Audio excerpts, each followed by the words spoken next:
Hello everybody. We are doing something completely different this time around. We're going to upgrade my home lab. I got a pile of parts. We got to rearrange this. Let's get into it. So this is my old media server and network appliance. It's like my old computer that I had before I built this guy. But what we're going to do is build a new NAS box. So I have all the parts here. As most people are probably aware right now, RAM is really expensive. So we're going to harvest some of the RAM out of here. This has 64 gigabytes of RAM. So I can definitely take half of that and this machine would still be completely functional as is. Anyway, we're going to take half the RAM out of that. We're going to put it into here. We're going to build this box out. We're going to mount it in there and rearrange a little bit of stuff in here. The other thing I need to do is I just need to clean it up. It's a little bit messy. I have this old, this was like supposed to be a cell phone repeater amplifier. It never really worked. So we're going to remove that. I have a new access point we're going to install in here, and then this one's going to go into the garage to extend the Wi-Fi out there a little better. I think what I want to do first is assemble this new server NAS deal. And what I need to do over here is I'm going to kind of rearrange some of these things, and this UPS is sitting on top of a shelf that's right here. And I finally found the rack ears for it. I knew I had them, but I just didn't know where they were, but I found them. So we'll get the rack ears on that. You might notice behind there, that's where the fiber modem is. I'm not sure where I want to put that. I might try to just put it on the floor in here, or maybe I can make a little shelf in here where I can put it up on the wall. And then there's another shelf up here where I have the controller for all of this, the switch and all that stuff. It's a UniFi system, so I've got the cloud key up here and the security gateway. They're kind of old. I might renew those at some point to a newer one, like a Dream Machine or something, but for now we're just gonna rearrange things and get them somewhere else.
Okay, so problem number one.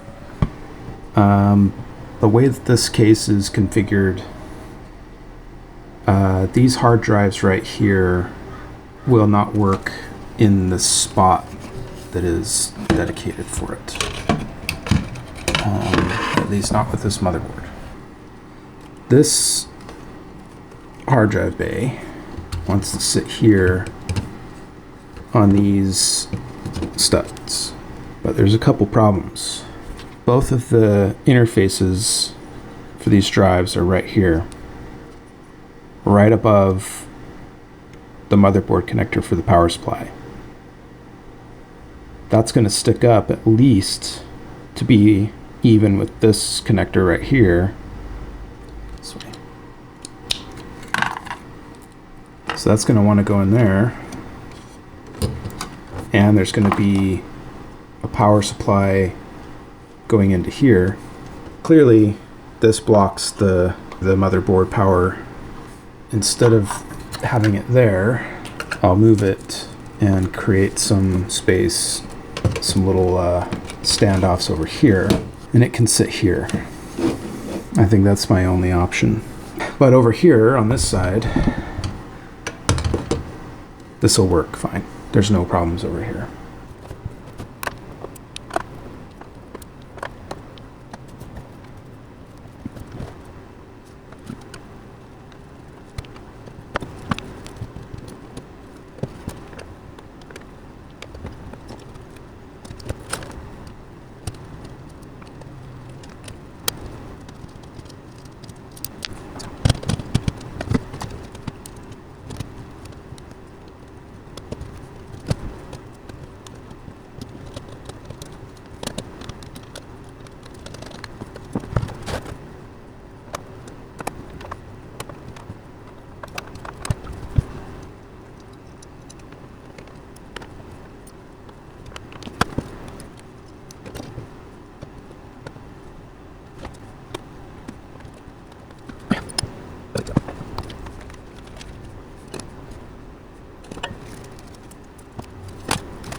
have this hooked up as far as I'm going to get it hooked up. We got power, keyboard, mouse, and a monitor. I'm going to power this on. Hopefully we don't fart and let all the blue smoke out. Let's give it a go. Oh, turn this on.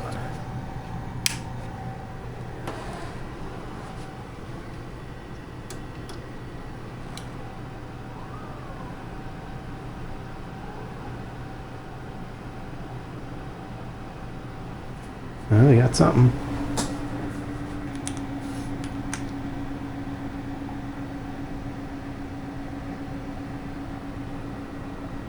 Cool. Well, so far so good.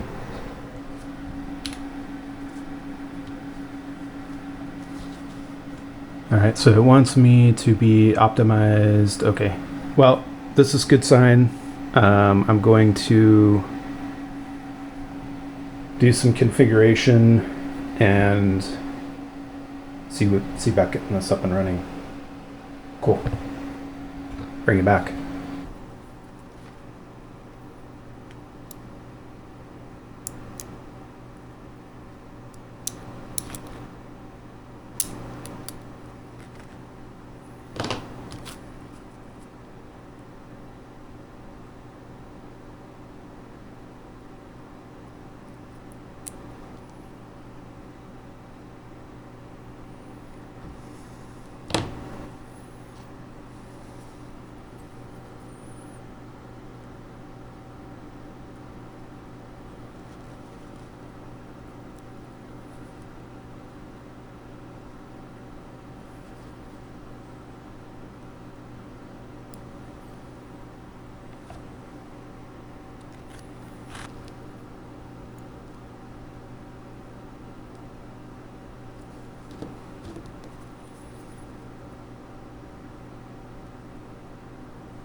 Okay, so blocking off those ports did not do what I wanted it to do.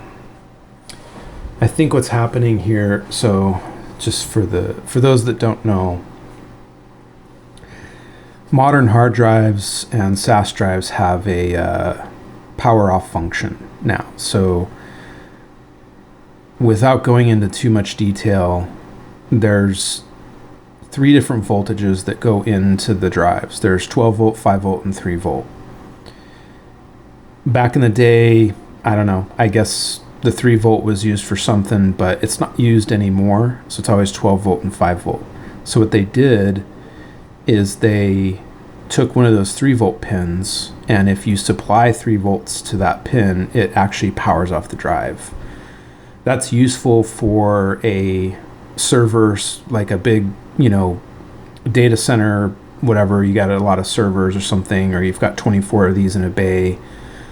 Sometimes you just need to bump a drive, turn it off, turn it back on without powering the system down. So with that function, through software, you can send 3 volts through the backplane to a drive to turn it off, and then you can toggle it on and off like that through software. In my case, I don't need that because I don't have a backplane. I'm just using these SATA connectors, which have a 3 volt connector. One of the workarounds is you can tape over the pin. It's the number 3 pin on the SATA connector, on the power connector, and that will effectively disable the power off function. What I try to do is, instead of taping over the pin on the drive, I taped over the pin on this connector. But I think that the way that they have this wired is that I would have to cover up all the pins of the 3 volt. So what I'm going to try, and I could just cover over those 3 pins, doesn't really matter at this point. It would be easier anyway, probably. But what I want to do is, I can't remember which one of these is the 3 volt, so I'm going to probe the power supply with it on and see if I can just depin one of these, whichever one is the 3-volt. And theoretically that would also work. Yeah. 3.3. Okay. Happy with that. Now,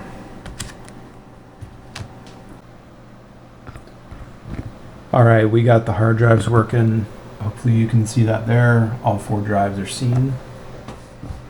What I ended up doing was just cutting the 3-volt line.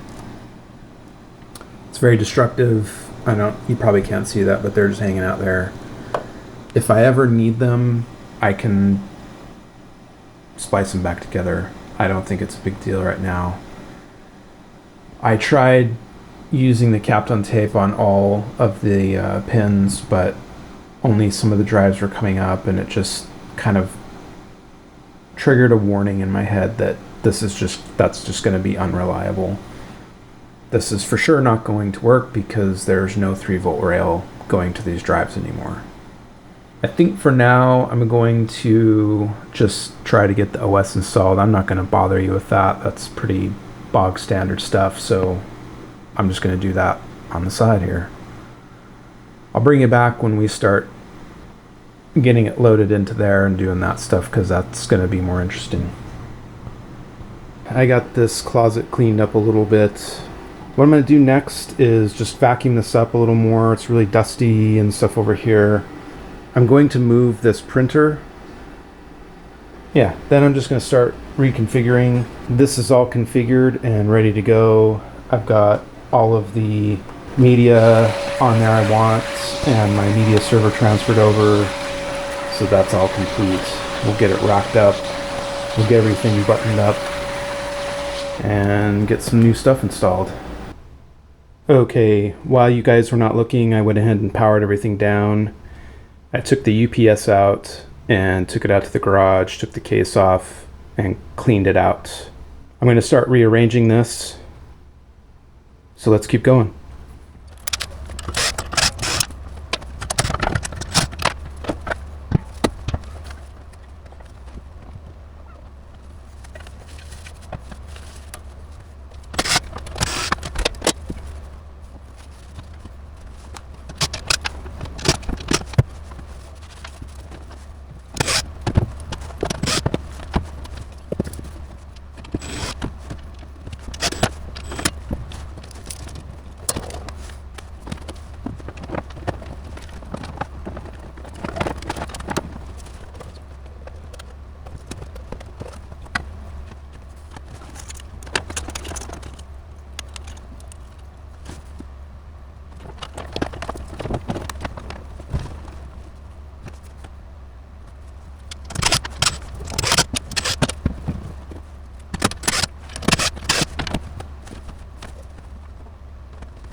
I think I remember threading that in there and stripping it out and going, well, it's in place.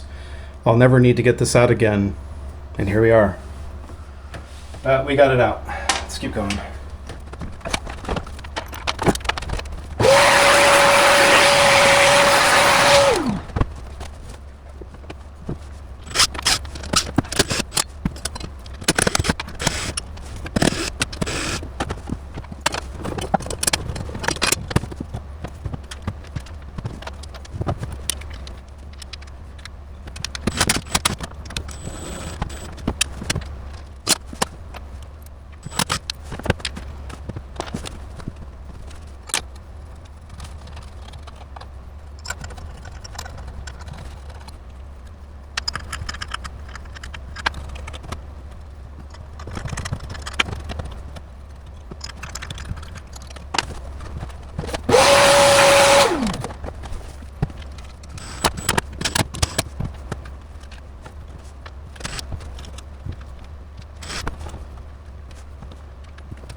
Hey, this is pretty much done. It's going to be done enough for now. So down here we have the power distribution at the very bottom. I bought another one of these cable wranglers. There's the switch, and right above those are the gateway and the cloud key. Cable wrangler for the patch cables and a patch panel, and then the new media server, and then the UPS. On the top here, just my battery charging for my rechargeable batteries. The fiber modem, which I am going to put on a shelf over here somewhere eventually, but right now this is fine. I can deal with it right there. We got the new Wi-Fi module installed. It's working great. Everything looks good. I'm super happy with this. Just a quick little update on my homelab. I hope somebody can use this information. Otherwise, I hope you were entertained. All right, catch you next time.